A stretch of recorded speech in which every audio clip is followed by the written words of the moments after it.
Olá! Agora vamos de Levítico, capítulo 26, na Bíblia de Estudo Pentecostal. Levítico 26 fala sobre os mandamentos, promessas e ameaças. E no 26:14 diz assim: Mas se me não ouvirdes e não fizerdes todos esses mandamentos. Hoje nós não estamos mais sob a lei, né?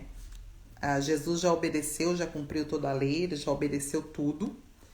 E hoje nós seguimos os passos de Jesus com a ajuda do Espírito dele que habita em nós. Mas naquela época era olho por olho, dente por dente, né? Não era a época da graça, era da lei. Por quê? Porque o povo achava que podia cumprir a lei. Então Deus colocou um peso sobre a lei para que eles vissem que eles não podiam e que eles precisavam de um Salvador. Para que o ego deles não se inflamasse, né? Então, o Senhor colocou o pesado castigo aqui para quem não cumprisse a lei e bênção para quem cumprisse a lei. Só que ninguém conseguiu cumprir a lei. Então, o único que cumpriu a lei foi Jesus. A bênção está sobre ele. Quem está nele, inserido em Jesus, está debaixo da bênção e não da maldição. O capítulo 26 revela a compaixão, o pesar e o sentimento de Deus ao deplorar o fato de que, possivelmente, teria de castigar o povo que ele redimira. Se aquele povo, com ingratidão total, rejeitasse o seu amor e não quisesse aceitá-lo como seu Deus, ele não teria como deixar de castigá-lo com aflições e calamidades. As promessas e as advertências do Senhor nesse sentido brotaram das profundezas do seu amor com o intenso desejo que o seu povo escolhido nunca viesse a necessitar de tal disciplina. Na verdade, o castigo, a ira, né, está sobre a terra desde a queda, né? Porque com a queda entrou a maldição. Então a ideia de Deus é proteger, tirar o seu povo daquela maldição, né? Todo o risco da maldição. Mas aqui ele colocou uma condição e ninguém conseguiu cumprir, só Cristo. No 17 diz assim: E porei a minha face contra vós, e sereis feridos diante de vossos inimigos, e os que vos aborrecerem de vós se assenhorearão e fugireis sem ninguém vos perseguir.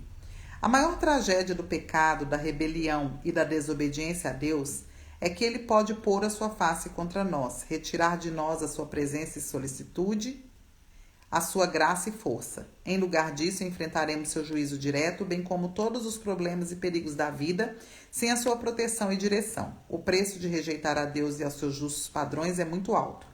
Estar na sua vontade, na sua presença e sob seu cuidado é a maior bênção da vida. Aqui eu não concordo 100% com o que está escrito aqui. Por quê? Porque a palavra, o Senhor Jesus disse que ele jamais nos abandonaria, né? Então, quem se afasta, eu entendo que quem se afasta do Senhor sou eu. Eu escolho virar as costas para o Senhor, né? Eu escolho me afastar do Senhor. Eu escolho sair debaixo da proteção do Senhor. Eu escolho sair debaixo, vamos dizer que está chovendo, e eu estou debaixo do Senhor, estou guardado, estou debaixo de um guarda-chuvas imenso, e quando eu saio dessa tenda, eu vou me molhar, vou sofrer os prejuízos de uma chuva sobre mim. Então, hoje eu não vejo dessa forma, né? Naquela época sim, era assim, mas hoje não mais. Porque o Senhor, ele habita dentro de mim hoje. Então, ele disse que jamais me abandonaria, que sempre estaria comigo se eu permanecesse nele. Mas se eu me afastar dele, né? É como Jesus falou sobre a videira. O ramo na videira vai produzir fruto. O ramo fora da videira, ele vai secar e vai ser lançado no fogo. Então, a escolha é minha, né? Sempre é minha. Eu é que escolho diariamente estar na videira ou não. Estar debaixo desse guarda-chuvas, estar nessa tenda do Senhor ou não. E no 27:2, e também fala na parábola do filho pródigo, né? Que o Senhor está esperando a volta do filho que saiu. Então, o Senhor está sempre de braços abertos esperando, está sempre chamando, atraindo, mas a escolha sempre vai ser minha. E deixa eu ver aqui, eu já vou aproveitar o 27 é pequenininho, eu vou aproveitar o 27. O 27:2 fala sobre o voto. Fala aos filhos de Israel e diz-lhes: quando alguém fizer particular voto, segundo a tua avaliação, serão as pessoas ao Senhor. São os votos particulares e a avaliação desses votos. O capítulo 27 trata das coisas dedicadas ou prometidas ao Senhor. pessoas, animais, casas e terras. Um valor era atribuído a elas caso a pessoa que fez a promessa desejasse resgatar aquilo que fora dedicado. Então a gente vê, por exemplo, Ana fazendo um voto e dedicando Samuel ao Senhor. E quando o menino foi desmamado, ela levou ao templo, né? Ela cumpriu o voto dela. Então fazia-se também consagração de pessoas. E no 27:30 fala: também todas as dízimas do campo, da semente do campo, do fruto das árvores são do Senhor. Santas são ao Senhor. O dízimo é a 10ª parte do produto da terra e do gado que era dado ao Senhor. O dízimo de Israel era entregue para o sustento dos levitas, porque os levitas eles eram consagrados ao templo, eles serviam ao Senhor no templo, porque o Senhor naquele templo habitava no templo, não habitava dentro do homem, e essas pessoas que estavam consagradas e dedicadas ao serviço ao Senhor, elas não tinham terras para plantar. Então, todas as outras 11 tribos traziam seus dízimos para o sustento dos levitas, né? E hoje, vamos dizer assim, todo aquele que é consagrado ao Senhor, que somos todos nós cristãos, né? Devemos consagrar o nosso viver e prestar serviço ao Senhor no nosso espírito, em todos os lugares. Então, tem pessoas, por exemplo, que vivem em tempo integral. Vamos pegar Paulo. Paulo, ele servia em tempo integral. Então, mostra também momentos em que Paulo trabalhou para se sustentar e sustentar os seus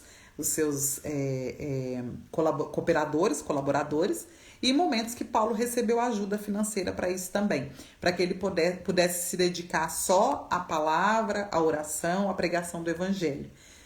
Então, recebia, né, dos outros o sustento. Mas isso não impede hoje que um levita, né, um servo do Senhor, que todos nós hoje somos levitas, também trabalhemos no mundo secular. Mas sempre a prioridade é levar o evangelho aonde eu estiver, inclusive através do meu trabalho. Então era para sustento dos levitas, dos sacerdotes, para ajudar nas refeições sagradas e para socorrer os pobres, os órfãos e as viúvas. Então depois eu vou fazer um estudo sobre dízimos e ofertas também, que vai ajudar nessa questão do porquê hoje nós ofertamos, né? Na casa do Senhor não, porque a casa do Senhor somos nós. Porque hoje nós ofertamos para a igreja, né? No geral, para missionários, para o socorro também das pessoas necessitadas. Nós continuamos, né, consagrando parte da renda que o Senhor nos deu, porque é tudo dele, na verdade, ele não nos deu, porque é dele. A parte, como somos só mordomos, então nós perguntamos a ele o que fazer com esse dinheiro que ele colocou nas nossas mãos, através do nosso trabalho, ou através de ofertas que recebemos. Nós pedimos a direção a ele, porque ele é o dono, nós somos só os mordomos. E mostra também a necessidade, né? Tem missionários, por exemplo, que vivem em lugares que eles não têm como trabalhar, eles são perseguidos, existe risco de morte, então eles precisam estar por conta da obra, ou cuidando, apacentando pessoas, atendendo pessoas. Paulo, por exemplo, quando ele ficou preso em Roma, ele ficou 2 anos numa casa alugada, preso lá com um soldado romano cuidando dele, e ele recebia pessoas na casa dele, né? Ele não tinha como sair para trabalhar. Então, quem sustentava Paulo? Ou ele tinha reservas do passado, né? Eu acredito que Paulo vinha de uma família bem abastada. Pode ser que ele tinha reservas, ou pode ser que não. Pode ser que ele estava ali sustentado pelas igrejas, né? Que ele apacentava. Então, precisamos ver as necessidades e pedir para o Senhor a direção.